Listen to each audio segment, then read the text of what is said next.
And I ask again, where is the president at a time like this? À la France. À la France.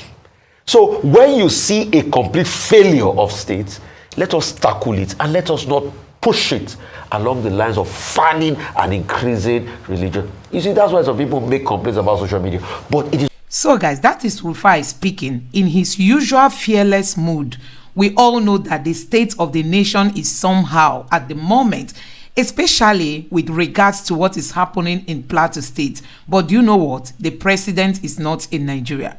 Tinubu has gone to France, and we were told that he has gone on a private visit to have some rest so as to prepare to go to Saudi Arabia for the Hajj. So guys, you can see that these leaders, they are just playing with the lives of Nigerians. They are just playing with people's lives. You know, that's why during election, they do all they can do to secure power in any way they can do it. You know, once they get power, the people don't mean anything again to them. So you can imagine the level of insensitivity of this government, that at a time when lives are being wasted across Nigeria, the president of Nigeria left for France in the name of he's going on a private visit so as to rest, to prepare for his trip to go to Saudi Arabia. And that is why you could see, you know, Rufai filming the way he's filming.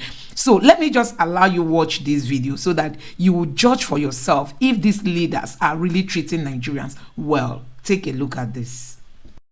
Mangu village in Plateau State is still under attack by Islamic extremists. Churches are being burned down and Christians are being murdered on sight. Where is the government? Where are the imams to breed peace? Nigerians in the Middle Belt are not safe. Well, Rufai wrote, it's really sad how Christians in Plateau State have been brainwashed into believing that any attacks on them are done by Muslims, making specific references to Fulanese. This dangerous rhetoric perpetuates prejudice and hatred towards Muslims and only serves to further divide communities. It is important to condemn all acts of violence, regardless of the perpetrator's religion, and work towards promoting peace and understanding between different religious groups. Blaming one group for the action of a few only leads to further violence and discrimination. Well, Sambo wrote, killings are still happening in Mangu town of Plateau State. Muslims are being chased out of their homes and butchered despite the 24 hours curfew imposed by the governor. Residents are claiming that even the Operation Rainbow from the police department are shooting down Muslims, which means they have taken a side in the fight. All these are happening under a watch of a Muslim president and vice president. That's the rhetoric online, Rufai. Go ahead. You see, with those three reports you read, there you see the dastardly effect of people using mediums to incite. And we should be careful. And that's why, all in all, we should call for harmony, have a rounded view. That last tweet said Muslims are the ones being killed. Under a Muslim president or vice president, that's an incitement. Absolutely. It was a deliberate incitement, skewed the narrative, and all of that. I think what we should focus on is the failure of the security authorities and the state to be able to stem the tide. And it should not be thrown into the thrones of religiosity. We should fight the assailants that are disrupting the peace of the area and not make it about religion. Churches are burnt. I also hear mosques are burnt. But what is most important is how can we keep the peace? Because you see, it is narrative like that under Muslim president. And you see, it is narratives like that feed into our election process. But I'm sure Nigerians now know, for those that fooled themselves during the elections and voted along religious or ethnic lines, that, like the Yorubas will say, Iya Okola. What it means is that suffering does not know your tribe or religion. Absolutely. It is about getting competent leaders that can stem the tide. Oji, there were killings in December. The security agents said they were going to get on top of it. They did condolence visits. They made pity party. Yes. The president met with chief of staffs and all of that. But nothing has happened. And I ask again, where is the president at a time like this? À la France. Right. À la France. So when you see a complete failure of states, let us tackle it and let us not push it along the lines of fanning and increasing religion. You see, that's why some people make complaints about social media. But it is also incumbent on us as constituents to make clarity and bring a better narrative that it's not about baiting religion and tribe against each other. It's about going out there and solving the problem once and for all. Because when we start the beginning of the baiting of religion and tribe and all of that, we will not end at it. Why is that? We've increasingly had crisis of different coloration since God knows where on the plateau. Why is it that the plateau is not safe? What can the government do to restore safety and security to the Plateau? That should be the concern. A lot of questions you have posed, and you've sounded the right notes here. There should be no religious divide. We should condemn any sort of violence. Only yesterday we called on the security forces to even look into those vigilante groups that were, unveiled this week by the Kaltahore group, the Bayeti Ala Kaltahore group. And, we hear that this incident occurred because of some sort of cattle rustling. 30 people, 30 Nigerians, over 30 that we're hearing. Something needs to give. This needs to stop. May their souls rest in peace. Meanwhile, President Bola Ahmed Tinubu embarked on a private visit to France on Wednesday, marking his third private visit to a foreign country since he was elected president. Shortly after winning the presidential election last year, Tinubu departed for Paris. Well, according to his media aide at the time, the trip was to enable the president rest and prepare for lesser Hajj in Saudi Arabia. Months later in June, after attending the Global Financial Pact Summit in France, the presidency announced that Tinubu headed to London on a short private visit. Well, in a statement by presidential spokesperson Ajuri Ngalali on Wednesday, Tinubu will return to the country in the first week of February.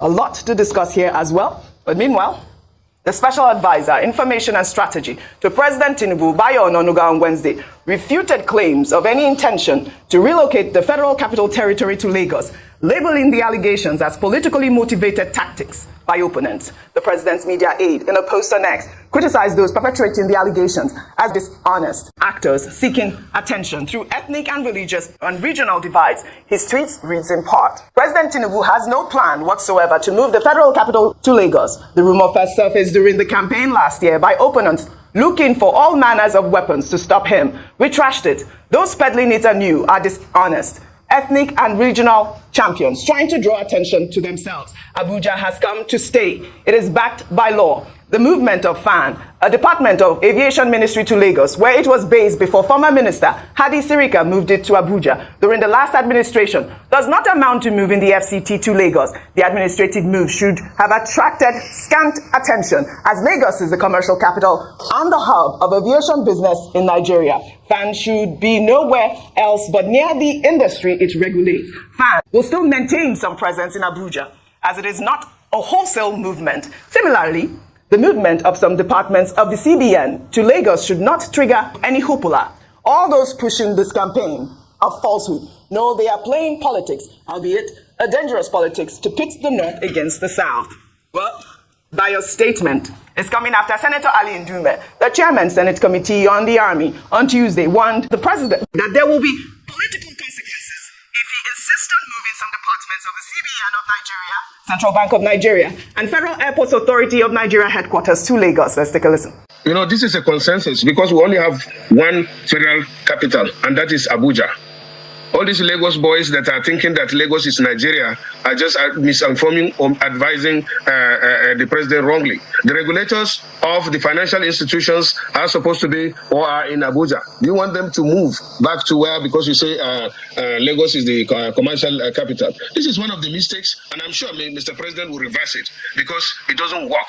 You can't have two capitals. Is the CBN governor going to be operating from Lagos and the headquarters of the CBN is in Lagos? Or do you now say that because majority of our oil is extracted from South-South, you take NNPC to South-South? Or is it because Nigeria's agricultural district is more in the north, you take Ministry of Agri to anywhere in the north? It doesn't work that way. And that is one of the problems that is cropping up. But I'm very confident that Mr. President will look at this because he's a nationalist, not just a Lagos man. Some of these people think that, I'll repeat, some of them think that Lagos is Nigeria. Lagos is not Nigeria. Well, all right. Senator Ali Ndume there talking about, Tinubu being misled by Lagos boys. I believe you guys treated this a little bit, but there was no soundbite, so I thought it was important to highlight this so there will be no, people saying that he was quoted out of context. But Boya Ononuga, made a very solid point, as well as Ali Ndume saying that Tinubu is a nationalist, and the fact that, FAN was in Lagos before it was moved back to Abuja, and has clarified that this is all political, as well as Tinubu's trip to France. Okay, we discussed this yesterday, but it's good because the story is still out there, so we might as well visit it again. The main point by Mr. Bayo Ononuga is that this is being politicized and that the Tinubu administration has no plans whatsoever to move the Federal Capital Territory back to Lagos. After all, it was a matter of law. the decision taken was not an arbitrary decision. The committee was set up and the Federal Capital Territory was chosen when under General Babangida, Federal Capital Territory was chosen. So the politics that is being played is unfortunate, most unfortunate. But yesterday I said Senator Ali Ndume was just blowing hot air. All those things he was saying. There will be consequences, there will be this and that. Funny enough, he's chief whip. What is the role of a chief whip? Chief whips are supposed to support the position of their parties, the leadership of their party. So this is a classical example of a chief whip, turning against the leader of his own party. So maybe the chief whip himself needs to be whipped into line. So if we're talking politics. The issue again is that there have been other commentators on the subject. Now, I read one statement by someone who said, no, most of these people are saying, don't move CBN, don't move this to Lagos. That these are persons who have been put there by their influential sponsors and fathers who do not want to come to Lagos, who are happy just being within the system and being unproductive. That's one view. Second view, I think by Senator Akime, who is a representative of Kogi West. He said, Ali Ndume is on his own. That he's speaking for himself, he's not speaking for the North, for whatever reasons that are best known to him. So nobody should take Ali Ndume's position as the position of the North on the matter. So that's another view. A third view with regard to CBN is that of Emir Sanusi Lamido. Right. Emir Lamido Sanusi has said that it is a good decision to move some departments of the CBN to Lagos, because when he was CBN governor, he in fact wanted to do the same thing, to improve efficiency. And we've been making the point about efficiency. If these moves will increase efficiency, then we could do it. We better do it. He said in his time he wanted to move 2 deputy governors in charge of operations and all of that to Lagos, because most of the banks, their headquarters, they are in Lagos. And that he thought it will improve efficiency. Now, Emir Sanusi is a northerner. And that's why you see that, nobody should say Ali Ndume is speaking for the North. He's speaking for himself. Okay, that's not about that. So nobody should play politics with these things. If it's for efficiency in terms of operation, that's fine. Second point has to do with the trip of President Tinubu to France. Now, it raises questions. Some people will say, why is he always going to France? And private visits. Private visit is the word. Private visits. Why is it not private visit to US? Why is it not private visit to London? Why is it not private visit to London? Okay. That was after the first. Well, no, that one was described as a stopover. They said it was a stopover. But it was to London. However, yes, to London, where he spent additional 1 week or so. So, as a result of this, people are suspicious. They think that this is a case of medical tourism. And nobody has been able to establish it. However, the speculation about whether it's for health reasons or not is not new. I've cited the example before on this program of President Grover Cleveland of the United States. He's 22nd and 24th president of the United States. Now, during his second term, he had mouth cancer. He disappeared for a few days to go and have surgery on ICs. Nobody could find him. At a time when America was having serious issues with the economy, there was a lot of issues. People said, how can the president of America disappear when there's so much crisis within the country? So that's what happens with presidents. Now, by that time, the journalist who reported the story was victimized. He was even sacked from his job until Matthew Argio wrote a book titled "The President is a Sick Man," and revealed the truth that in fact the president disappeared to go and have a medical surgery on high seas. So a president is the property of the people. Right. If the president is going to disappear, people want to know the details. Yes. He cannot go alone. Yes. Away without leave. He cannot just disappear like that. Not. And this one he has not disappeared. He says private visit. I think, there's some cleverness there. A president is entitled to private visit. He's entitled to official visit. He's entitled to state visit. Right. He's entitled to working visit. These are the 4 categories of visits for a president under the diplomatic calendar. But Nigerians say, we want to know what this private visit is all about. Is it to go and attend the pepper soup party, the jollof rice party, or is it to go and, what is it about? It's a private visit. It's governor, it's the president himself and his managers that have, generated this request. But are there Nigerian journalists who, like that American journalist of 1893, can do investigative journalism and tell us the truth? I pose that. So guys, we all know that this government even budgeted so much money for trips in 2024, and that is just what they've started doing. And this one is even private private visit, meaning that he's supposed to be using his money and whatever, not even the taxpayers' money, because he's just on his own. It's like somebody went on a holiday. So that is it for you. But one keeps wondering, why would the president of Nigeria leave Nigeria at such a moment where people in Abuja can't sleep, the people in Magu and in Plateau State as a whole, don't have peace, and Nigeria is boiling at the moment, and the government found it, as unsuitable for the president to just leave the country in the name of his going to rest. How can a reasonable person be resting when his country is burning? I mean, where do you find such a person? Where do you find such a person if not only in Nigeria?